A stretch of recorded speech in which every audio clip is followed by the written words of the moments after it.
Salutations. Alors, je vais parler un petit peu politique. Je pense que la politique est un sujet très difficile et très dur à aborder. Il est assez commun, même dans des cercles de personnes qui se voudraient plus pour la liberté ou l'égalité, ce genre de choses, de considérer des ramifications complètement ahurissantes et se dire oh, ce chemin mène forcément à totalitarisme le plus exagéré, ou ce chemin mène au chaos le plus exagéré. Et c'est pas forcément faux, mais il faut faire attention à ne pas considérer, dans les deux sens, dans les deux sens, ne pas se dire que la notion d'autorité doit être complètement anéantie, ni que la notion de liberté, ni même la notion d'égalité, dans un certain sens, doit être complètement anéantie. Non.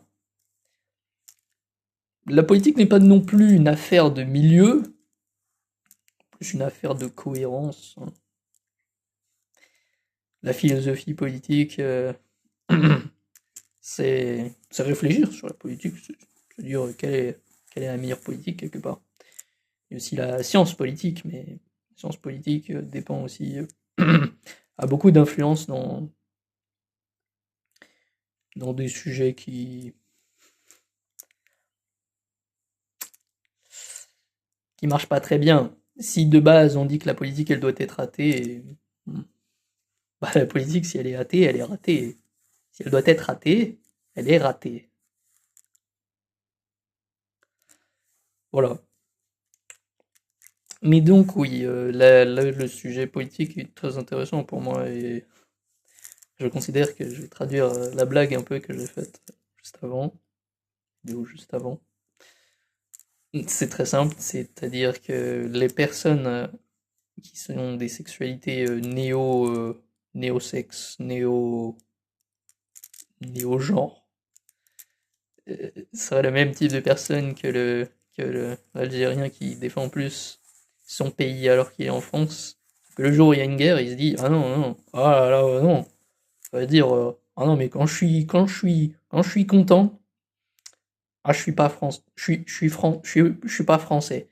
Et quand je suis vraiment, je me sens pas bien, ah là je change de nationalité. C'est un concept complètement absurde, du moins pour les personnes qui ont un semblant de logique et de pensée non orientale quelque part, parce que c'est là que ça vient. Hein. Le siècle des Lumières cherche à dire que le siècle des Lumières cherche vraiment à dire que c'est parce que quelque chose ne peut pas se calquer d'une localité à une on va dire un monde ou du moins deux localités que que c'est faux. C'est la pensée universelle, l'universaliste. Mais c'est pas vrai. C'est pas vrai. Si le local marche bien, on peut laisser le local se faire. Hein. Ce n'est pas parce que des populations qui n'ont pas le même héritage ont envie de se mélanger d'une certaine manière, de beaucoup de manières en vrai, mais se mélanger d'une certaine manière à une population qui a un héritage bien différent qu'à la population qui essaye de s'insérer, moins dans, dans un cadre un peu universaliste, eh bien ce n'est pas parce qu'on ne peut pas réconcilier les deux et qu'il y a besoin d'absoudre les différences. De se dire, oh, il n'y a pas de différence, il n'y a pas de. L'héritage est le même le mode de fonctionnement est le même. Ce n'est pas parce qu'on trouve un terrain d'entente par rapport d'eux que les différences sont dissolues. C'est absurde, pareil, c'est de la logique. Et donc voilà, c'est un peu ce que je pense en politique. Et voilà, vive la France, évidemment, la nation, belle nation, qui a un passé difficile à mentionner, mais il faut tenir fort et haut, car il est glorieux. Ne pas regarder le passé et se dire quelle horreur, quelle horreur. Quelque part, c'est un peu de la dissonance cognitive parce que les gens qui font ça se disent pas que oh là, ce que je vis actuellement, ce que je suis capable de vivre actuellement, je ne peux que le vivre grâce aux personnes qui ont défendu le pays jusqu'à maintenant. C'est-à-dire le pays, il n'est pas donné comme ça.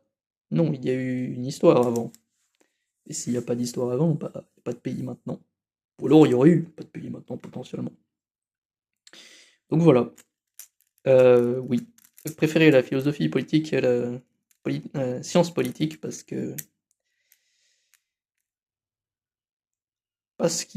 parce que non, en réalité je connais pas assez la science politique, mais si elle est forcément athée, il y aurait certains phénomènes qui seraient inexplicables. Oh, comment se fait-il qu'un mythe a une influence sur la psyché des gens? En essayant d'expliquer ça d'une façon un petit peu matérialiste, mécaniste, ou peu importe ce que la science fait aujourd'hui, qui est de la magie, plus ou moins,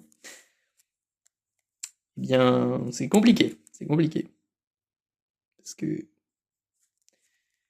Parce que si on considère qu'il y a que la matière, bah, il y a des phénomènes, il y a beaucoup moins de phénomènes, hein, beaucoup moins de phénomènes. Comment savoir comment les choses se passent si on a moins, si notre grille de lecture se réduit à quelque chose qui ne permet pas de voir, euh, du moins la grande partie des phénomènes importants en politique, du moins. Salutations.